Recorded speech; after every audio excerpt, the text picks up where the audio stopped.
between Thailand and Cambodia. The two countries were engaged in a deadly conflict that had displaced more than 300,000 people until President Trump stepped in to put an end to it. The president spoke directly on the phone with the acting Prime Minister of Thailand and the Prime Minister of Cambodia to inform both leaders that unless they brought their conflict to an end, there would be no trade discussions or agreements with the United States. Almost immediately afterward, a peace was brokered that will save thousands of lives and allowed for trade negotiations with these countries to resume, and they have. The president has now ended conflicts between Thailand and Cambodia, Israel and Iran, Rwanda and the Democratic Republic of the Congo, India and Pakistan, Serbia and Kosovo, and Egypt and Ethiopia. This means President Trump has brokered, on average, about one peace deal or ceasefire per month during his 6 months in office. It's well past time that President Trump was awarded the Nobel Peace Prize. I know the topic of Israel is on everyone's mind. I have an update from Special Envoy Steve Witkoff, who I got off the phone with this morning. Special Envoy Witkoff and Ambassador Huckabee had a very productive meeting with Prime Minister Netanyahu and other officials today in Israel on the topic of delivering much-needed food and aid to Gaza. President Trump is a humanitarian with a big heart, and that's why he sent Special Envoy Witkoff to the region in an effort to save lives and end this crisis.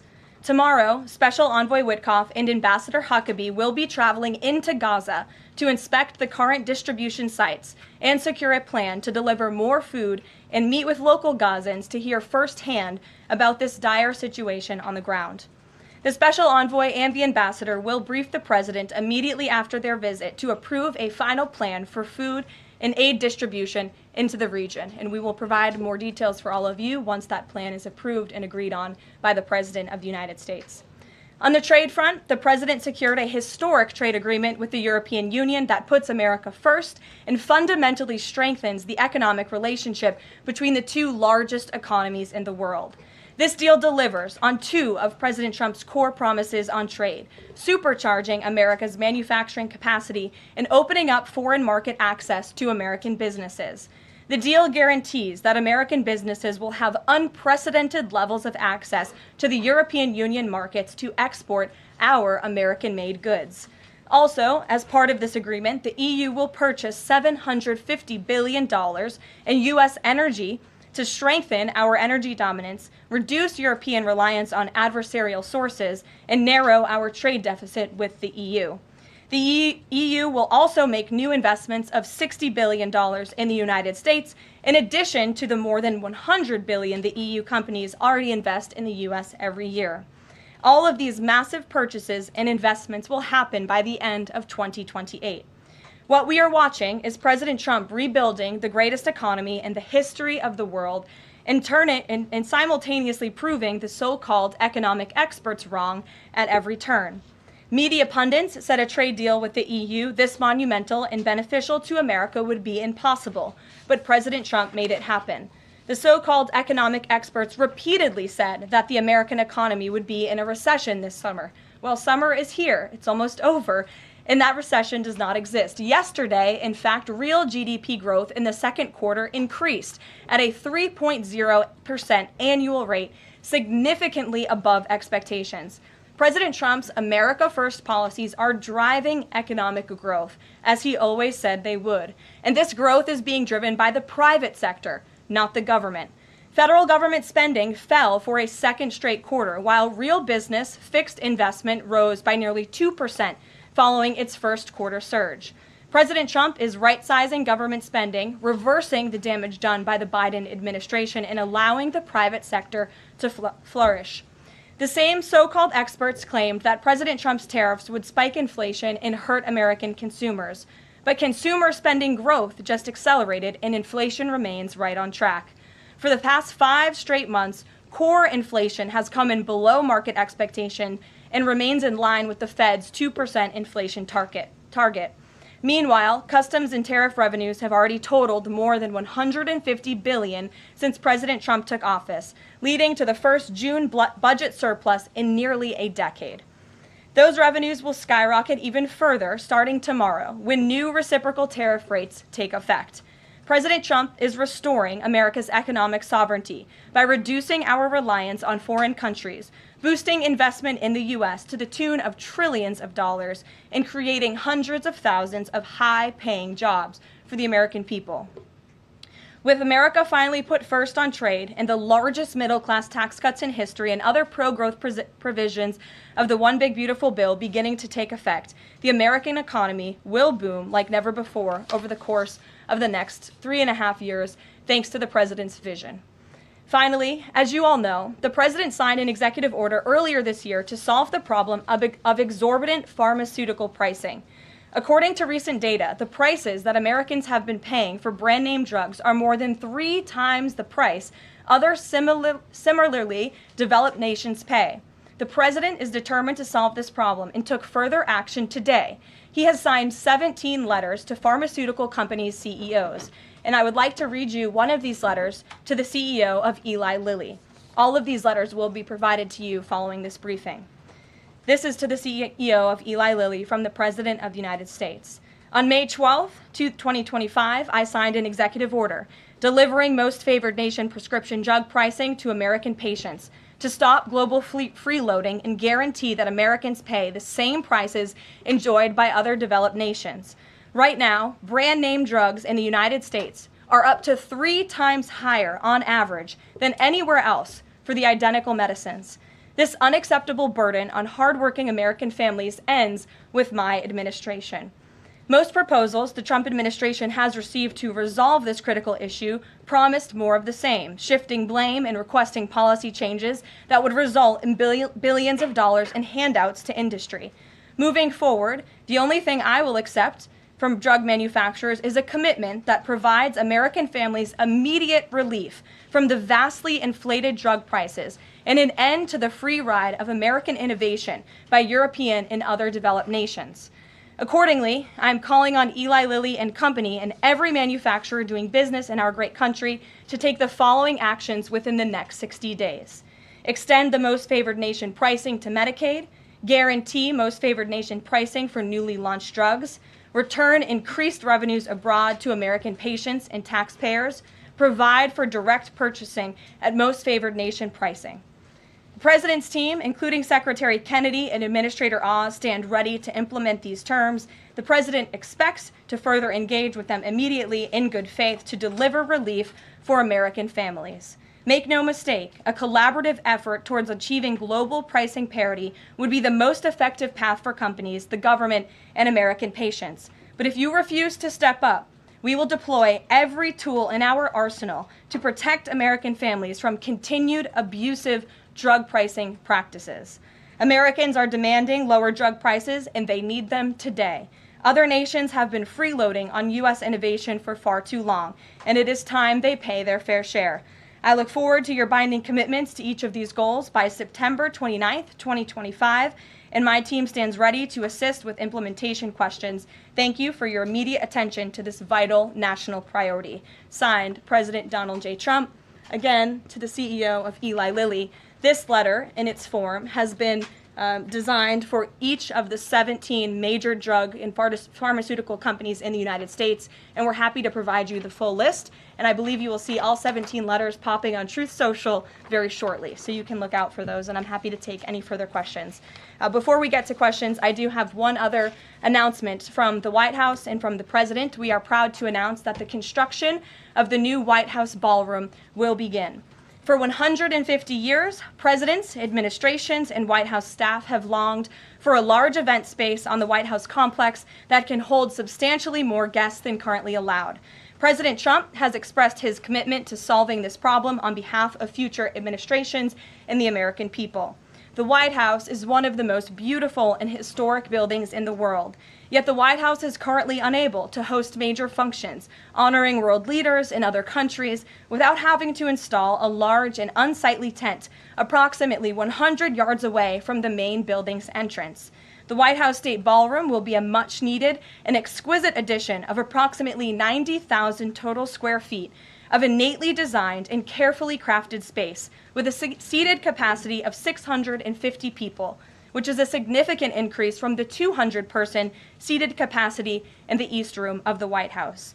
In recent weeks, President Trump has held several meetings with members of the White House staff, the National Park Service, the White House Military Office, and the United States Secret Service to discuss design features and planning. President Trump has chosen McCreary Architects as the lead architect, which is well known for their classical architectural design and based right here in our nation's capital. The construction team will be headed by Clark Construction, and the engineering team will be led by AECOM. The project will begin in September 2025, and it is expected to be completed long before the end of President Trump's term. President Trump and other donors have generously committed to donating the funds necessary to build this approximately $200 million structure. The United States Secret Service will provide the necessary security enhancements and modifications. The White House ballroom will be substantially separated from the main building of the White House, but at the same time, its theme and architectural heritage will be almost identical. The site of the new ballroom will be where the small, heavily changed and reconstructed East Wing currently sits. The East Wing was constructed in 1902 and has been renovated and changed many times, with a second story added in 1942.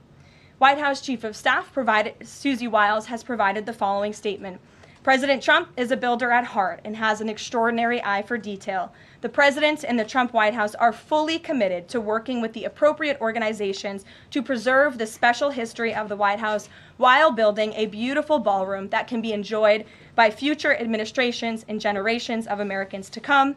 In the White House, we will continue to provide the American public and all of you in the press with updates on this project at whitehouse.gov/visit. And if you go there shortly, you will be able to see renderings and visuals of what this ballroom will look like, both the exterior and the interior. I have provided some photos for all of you in the room today. This is the interior of the ballroom space. It's quite beautiful. And then this is the exterior of the ballroom space. As you can see, it will come off of the executive mansion as it sits today, and the East Wing will be modernized and renovated. We're happy to answer any further questions on that, Jennifer. Since you're so eager, I will go to you, but first, as always, I want to start with our new media seat, Ben Weingarten. Why don't you go ahead, Ben? Thank you. In light of the release, the declassification of the annex to the Durham report today, beyond any potential prosecutions, the outcomes of which will likely be uncertain, what does the President believe justice for Russiagate ought to entail? Might it include restitution for those whose lives were upended as a consequence of Russiagate, and perhaps a major reorganization of the national security apparatus? Well, I think a major organization of the national security apparatus, at least here at the White House within the National Security Council, has indeed taken place, and the President entrusts his current CIA director, John Ratcliffe, and our ODNI director, Tulsi Gabbard, to make the necessary changes to ensure classified intelligence, especially that could implement or hurt the national security of our country, does not make its way into the hands of irresponsible actors who want to politicize that intelligence for their own end. Since you brought up the declassification report that was put out by Senator Grassley today, I'm glad you brought it up, because this should be a story every outlet in this room should be covering. This is further evidence that Hillary Clinton approved the Russia hoax against President Trump. Her campaign financed it. Again, she approved it. And the FBI and the CIA were both weaponized to, as our director of CIA has said, accelerate this hoax against then candidate and former President Trump.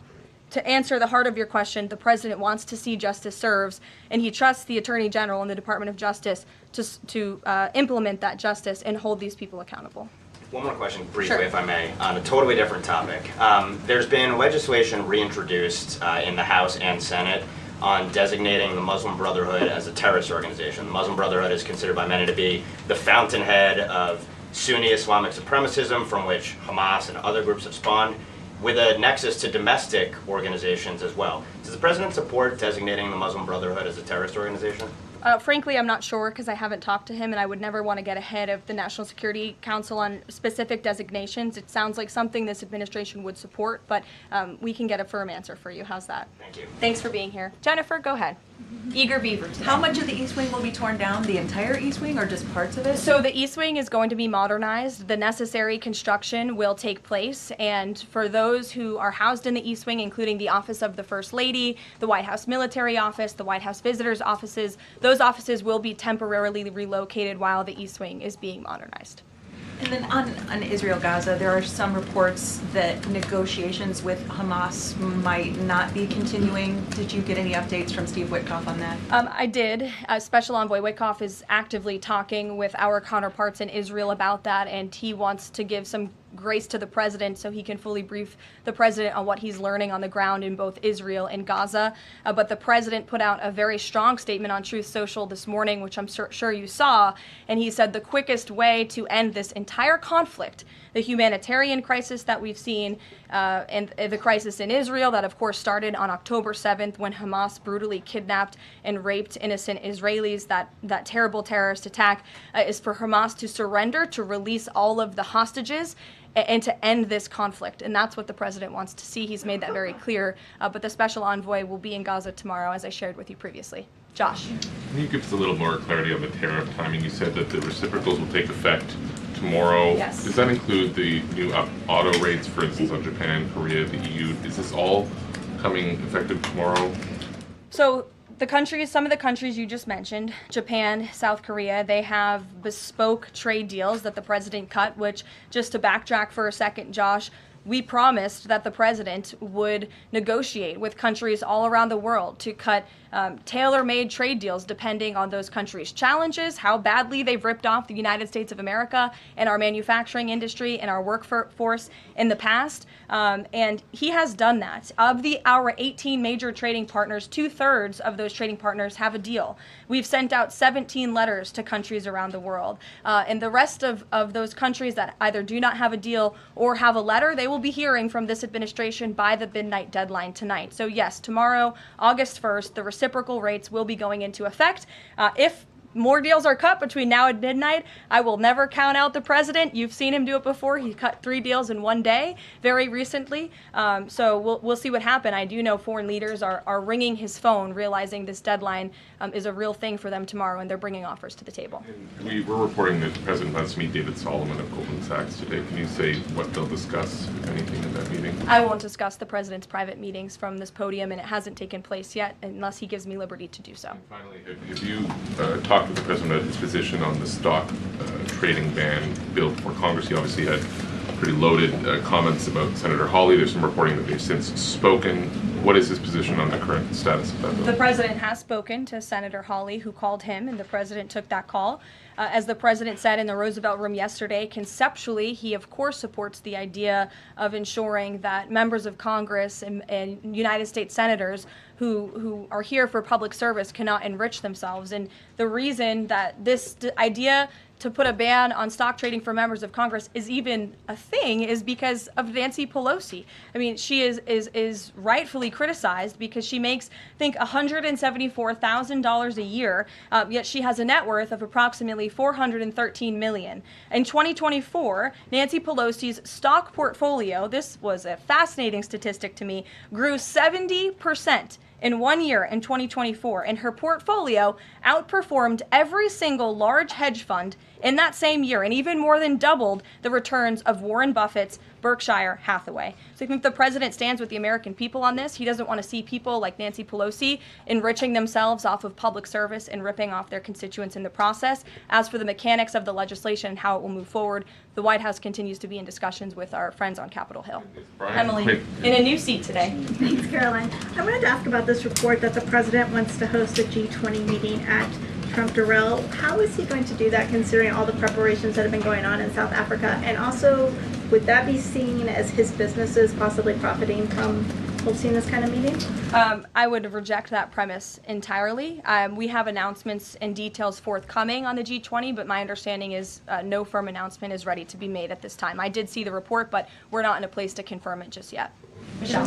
Just on the tariffs, what are the logistics for imposing those? Does the president have to sign an executive order tonight? What's the timing on that? Yes, and he will be signing an executive order at some point this afternoon or later this evening. And as always, we'll keep you posted when that happens, and it will be released from our office. And there's some of these countries that have they all had contact with U.S. officials, or are there some countries that are going to get letters that have had no opportunity to negotiate with the United States? Well, there's a lot of countries that I know have reached out. I believe it's upwards of 200 countries around the world have reached out to the trade and tariff team. Of course, as I said previously and the president said, we're going to prioritize our key trading partners, which we have done. Like I said, of the 18, 2/3 of those we have cut these tailor-made deals with. But I do know that the trade team has been working around the clock to try to be in correspondence with as many countries as possible. But if they haven't heard from us yet, they will in the form of a letter or an executive order by midnight tonight. We'll go to the back. Sure, go ahead. In the back left. Thank you. Amanda, yes. Thank you very much. I have asked about the U.S. Amanda, you can go on. U.S. and South Korea tariff negotiations. At the tariff negotiation between South Korea and the United States concluded yesterday. President Trump stated on his SNS, Truth Social, that he would announce the specific details of the investment in the United States at the South Korea United States Summit in 2 weeks. My question is this tariff negotiation a final agreement or is further negotiation necessary? Well, yes, as you know, the president met with representatives of the Republic of South Korea here at the White House yesterday, and they did, in fact, reach a deal. And South Korea will pay a 15% tariff rate, including 15% on autos, while providing historic market access to American goods like autos and rice. Korea will purchase $100 billion in American energy by 2028. And the centerpiece of this deal is that South Korea has agreed to invest $350 billion at the president's direction to revitalize American industry. 90% of those profits will go to the United States government to help pay down our debt and for other matters at the president's choosing. So it was a very successful meeting yesterday. When is set up the further U.S.-South Korea summit day? I'll get you something on that. I don't have it at my fingertips. Okay, Amanda. Thank you, Caroline. There are a number of congressional Republicans who have raised the alarm about the fact that roughly 80% of pharmaceuticals are either manufactured or their precursors are manufactured in either China or India. There are some pieces of legislation, some recommendations, which include either onshoring, nearshoring, or friendshoring, those components of that. Do you know if the president intends to throw the weight of the executive behind that? I don't have any updates for you at this time. I do have an update on our EU trade deal. I stand corrected. It's not $60 billion in investments. It's $600 billion in investments. I want to make that very clear. And I personally watched the president behind closed doors with the European president in Scotland negotiating this deal. And he got the most juice out of that squeeze that he could. And he was constantly looking out for America's interests. So I just wanted to clarify that one point. Deanna. Thanks, Caroline. For the countries that don't have a deal yet, should we be looking at the April 2nd chart at all? Or is he negotiating and talking about having a set tariff rate, 10%, 20%? Those discussions are taking place with the trade team today, and again, we'll provide further guidance with that executive order once it is signed, and the answer to that question will be in that executive order. Is he looking to provide any more extensions today after his phone call with Mexico? Is there any other conversations like that? I do know that other foreign leaders around the world have reached out, and if the president decides to share the conclusions of those calls with all of you, he will do so himself. But I do want to reiterate what the president said about Mexico. Mexico is still paying tariffs. They're paying a 25% tariff on fentanyl, 25% tariff on cars, a 50% tariff on steel, aluminum, and copper. And additionally, Mexico has agreed to immediately terminate its non-tariff trade barriers, of which there are many. And as the president said, we will continue to talk to Mexico over the next 90 days with the goal of signing a larger trade deal. The key to this, again, is Mexico has agreed to terminate those non-tariff barriers and to continue to work with us in good faith. Mexico is a very unique situation of all the other countries around the world because, of course, we share our southern border with Mexico, which we've seen an increase in cooperation between Mexico's President Claudia Sheinbaum and our administration on clamping down on drug trafficking and human trafficking at the southern border. We appreciate those efforts and will continue to work in good faith and to continue to have these trade discussions as well. Joey. Yeah, thanks, Caroline. Just clarifying on a previous question. President Trump has indicated he's been looking at either 15% or or 20% baseline universal tariff? Has he landed on one of those yet? I won't get ahead of the president on that baseline announcement. And then secondly, what did Treasury Secretary Bessent mean yesterday when he called the new Trump accounts for newborns a, quote, backdoor to privatizing Social Security? Does the administration view this new Trump accounts as a way to, in the long term, perhaps privatize Social Security? What the Secretary of Treasury was saying and what this administration believes is that these Trump newborn accounts, which is an incredibly creative and great provision that was in the One Big Beautiful Bill for newborn babies and families and future generations of Americans, will help supplement, not substitute, Social Security. The Trump administration is wholeheartedly committed to protecting Social Security. The president did it in his first term. He's doing it again in this term. But these newborn accounts are another revenue stream for young people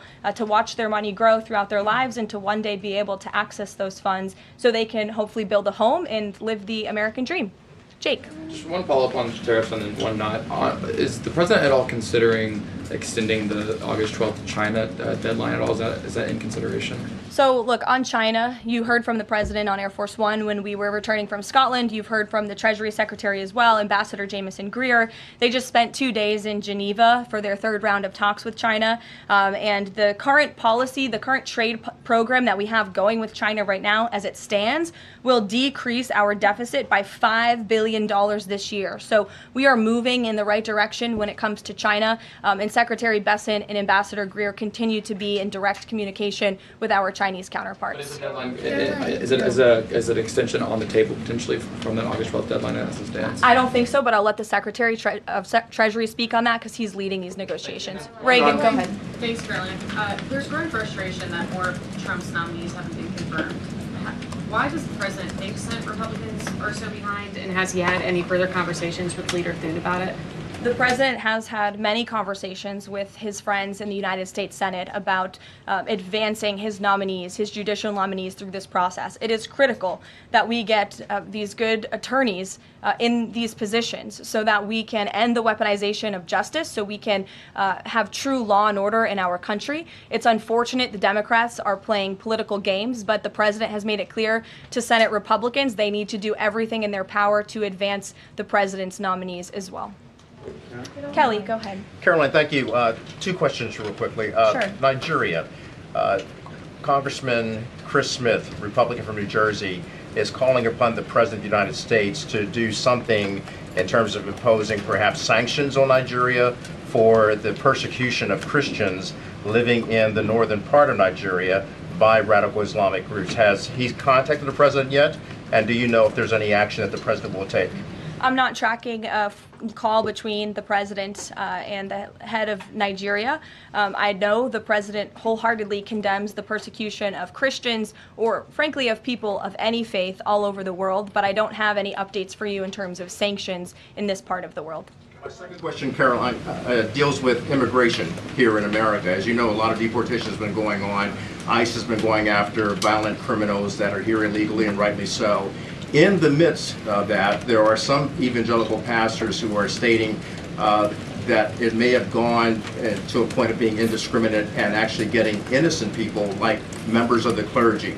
Has the president and has ICE looked at that to see how they can actually go after those violent criminals, but also make sure that members of the clergy are still not being deported? Well, look, the administration has always maintained the position that anyone who illegally crosses our nation's borders is subject to deportation. That's just the law of the land, and we must be a nation that enforces our laws. But the priority from ICE, of course, is to deport, detain, arrest, and remove violent illegal aliens and criminals from our country. And they have been doing that at the rate of thousands of illegal violent criminals every single week, especially in Democrat-run sanctuary cities where these illegal violent criminals have been given a safe haven and have essentially been immune from our nation's laws under the previous administration. That's not happening anymore because of this president and Secretary Noem in the Department of Homeland Security. And we are going to be a nation of laws. And as we've said repeatedly, if you came here illegally, you are subject to deportation. But the priority are those public safety threats that we must remove from our communities. Thank you so much, Caroline. Two questions. So what Hamas hardens its position and Israel provides aid? Do you have any new information on the hostages that need aid too? And second question, we heard President Trump criticize President Macron and Prime Minister Starmer for their statement about recognizing a Palestinian state. What is the president's position on recognizing a Palestinian state, and will he recognize Israeli sovereignty in Judea and Samaria? I can answer both of those questions for you. On the second question about a Palestinian state, the president expressed his displeasure and his disagreement with the leaders of France, the United Kingdom, and Canada. He feels as though that's rewarding Hamas at a time where Hamas is the true impediment to a ceasefire and to the release of all of the hostages. So to your first question, the president wants to see all of the hostages released. He cares deeply about this. He has met with many of the former hostages, many of the families of those who have loved ones who are still being held hostage in Gaza. I have met with them too. It is absolutely devastating what these poor people have been through, and the president is always thinking about them, and that's why he's designated his special envoy, Steve Witkoff, who's doing a tremendous job to release the hostages and to end this conflict. But the president has always said the last remaining hostages, now there are 20 living hostages in Gaza, will always be the hardest because Hamas is unfortunately using these innocent people as bargaining chips. But nevertheless, we are committed to seeing this come to an end. Elizabeth. Thanks, Caroline. Part of the settlement with Brown prohibits it from performing transgender procedures or prescribing hormone puberty blockers, that type of thing. Will eliminating these types of procedures be a priority for the Trump administration in negotiations with other universities? I can tell you that ending the chemical castration of children in our country is a priority of this administration. We've talked to many of these universities about it, but the president has also taken very strong action to cut off the funding for any medical institution in this country that provides those barbaric procedures. The Brown University agreement, since you brought it up, is yet another win to root out anti-Semitic behavior on our nation's college campuses and unlawful racial discrimination. Brown has agreed to no longer allow unlawful racial discrimination in admissions or university programming. They have agreed to provide access to all relevant data and information to rigorously assess compliance with its commitment to merit-based admissions, and they will pay $50 million over 10 years to state workforce development organizations that comply with anti-discrimination laws, supporting regional economic growth and career opportunities. Brown will also adopt the definitions of male and female from President Trump's executive order, defending women and gender ideology extremism for women's sports, programming, facilities, and housing. Brown will no longer perform gender reassignment surgeries on minors or prescribe them puberty blockers or cross-sex hormones. And Brown will take steps to improve the campus climate for Jewish students and combat anti-Semitism on their campus. This is yet another huge win for American students and for those who love our country and want to abide by our country's laws. On the topic of defending women from gender ideology extremism and helping women's sports, the president will be signing an executive order at 4 o'clock today with some very famous professional athletes whom I'm sure you all know. And that executive order will be focused on strengthening athletics in our country and making America healthy again. And we are going to re-implement the presidential fitness test in America's schools, which is, I think, something all Americans can get behind. So you'll hear from the president in 2 hours, and we will see you all there. Thank you.